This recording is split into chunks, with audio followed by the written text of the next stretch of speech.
एक समय की बात है, किसी गांव में एक युवक रहता था। वह अपने जिंदगी से बहुत ही परेशान था। उसकी परेशानी घटने की बजाय दिन पर दिन बढ़ती ही जा रही थी।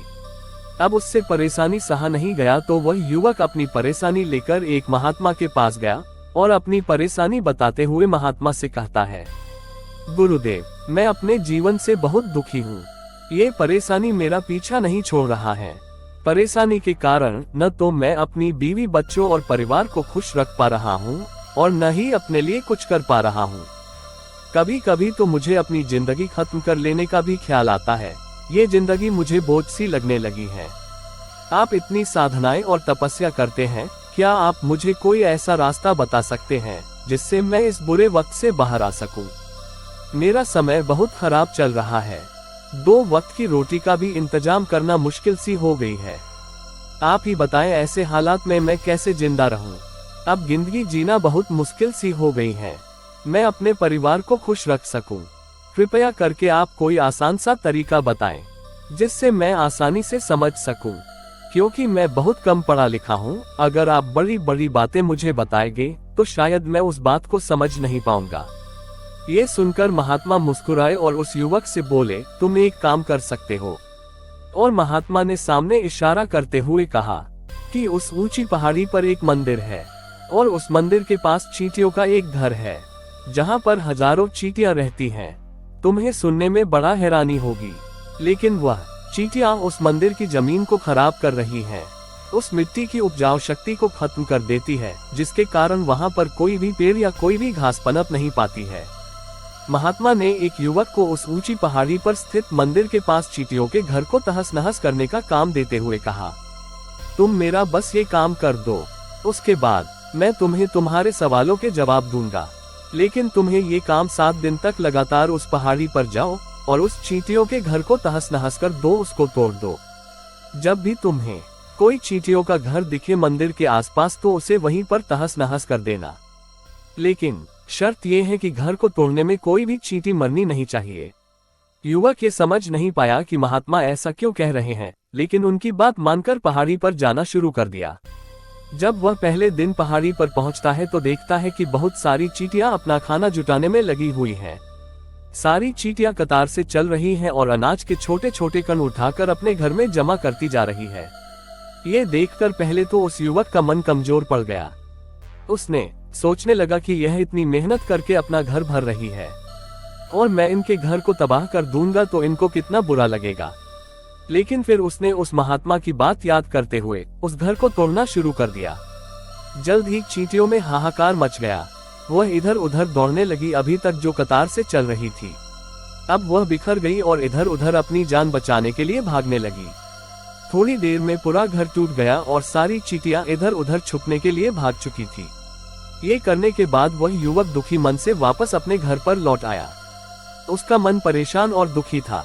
युवक पश्चाताप से भरा हुआ था। फिर उसने अपने बिस्तर पर रात में लेटे लेटे ही सोच रहा था कि अब तो उन चींटियों का घर तबाह हो चुका है, अब वहां वापस जाने का क्या फायदा होगा। उसने चींटियों को नुकसान पहुंचाए बिना उनका घर तोड़ने की कोशिश की, लेकिन फिर भी वह खुद को असहज और अपराधी महसूस कर रहा था।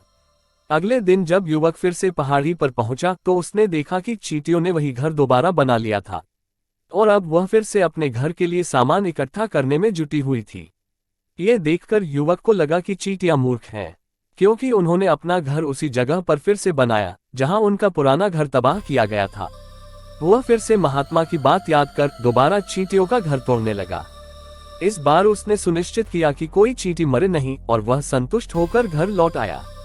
रात में सोते वक्त फिर से वह युवक यही सोच रहा था कि क्या महात्मा सही काम करवा रहे हैं? क्या किसी का घर तबाह करना किसी सिद्ध पुरुष को शोभा देता है?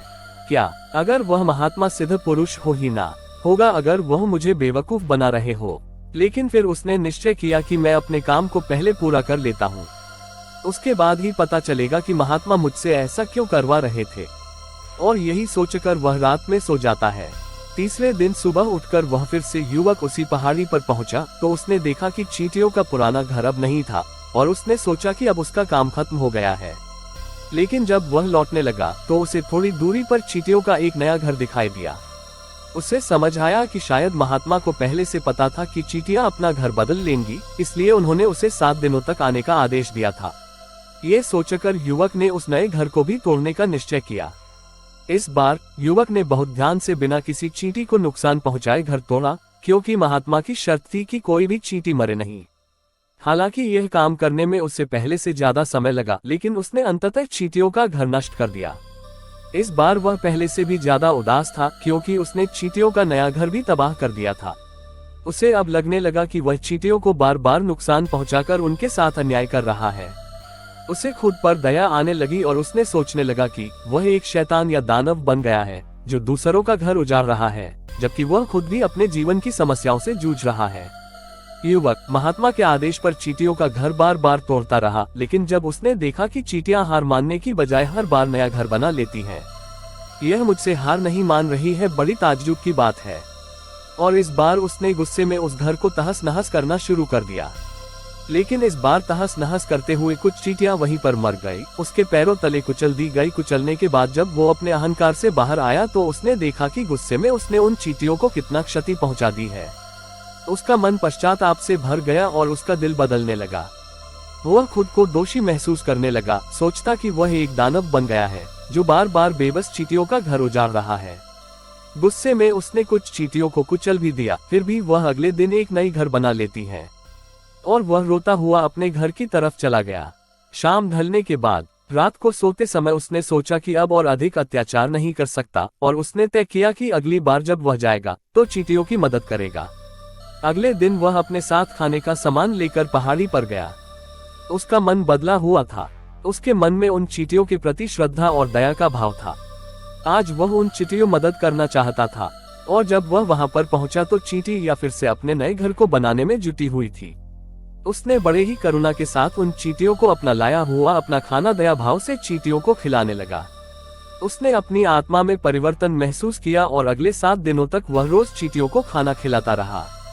7वें दिन वह महात्मा के पास लौटा और हाथ जोड़कर माफी मांगी, क्योंकि वह चींटियों का घर पूरी तरह तबाह नहीं कर पाया था।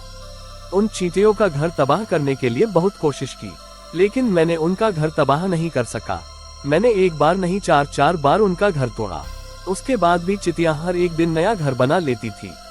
उसके बाद मुझे हिम्मत नहीं कर पाया कि मैं उनके घर को फिर तोड़ पाऊं। मैं समझ सकता हूं कि मैं आपका काम पूरा नहीं कर सका, और इसके बदले आप मुझे तरीका भी नहीं बताएंगे जो कि मुझे मेरे बुरे समय से बाहर निकाल सकता है। लेकिन मुझे इसका कोई परवाह नहीं है। मुझे लगता है कि मैंने जो किया वह सही किया। अब मैं आपसे आज्ञा लेकर वापस जा रहा हूँ। कृपया मुझे वापस अपने घर जाने की आज्ञा दीजिए।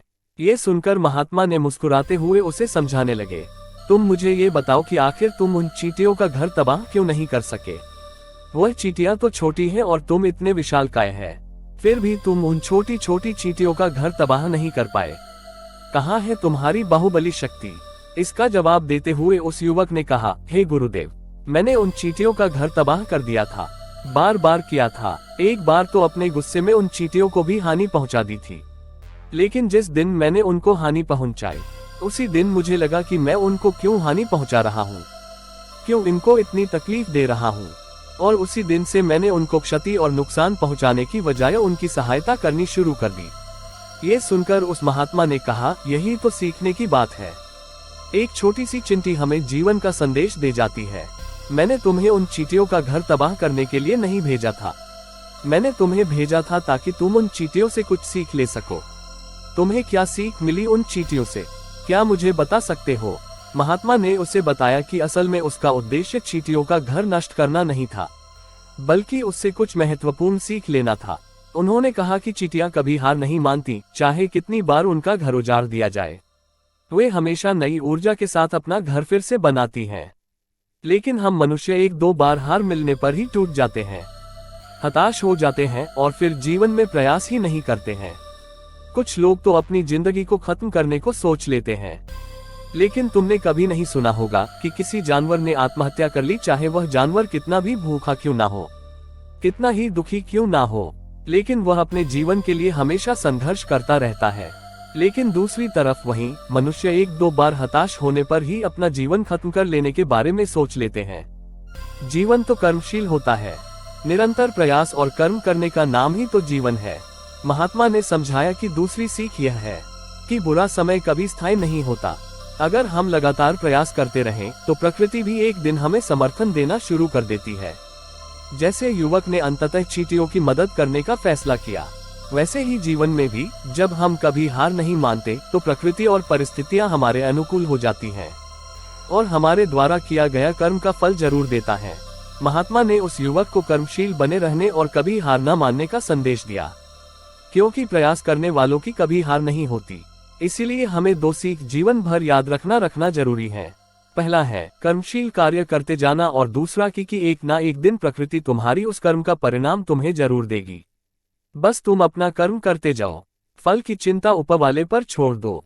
मैं उम्मीद करता हूं कि आपको यह वीडियो में काफी कुछ सीखने को मिला होगा। ऐसे ही वीडियो देखने के लिए चैनल को सब्सक्राइब कर ले। वीडियो देखने के लिए धन्यवाद।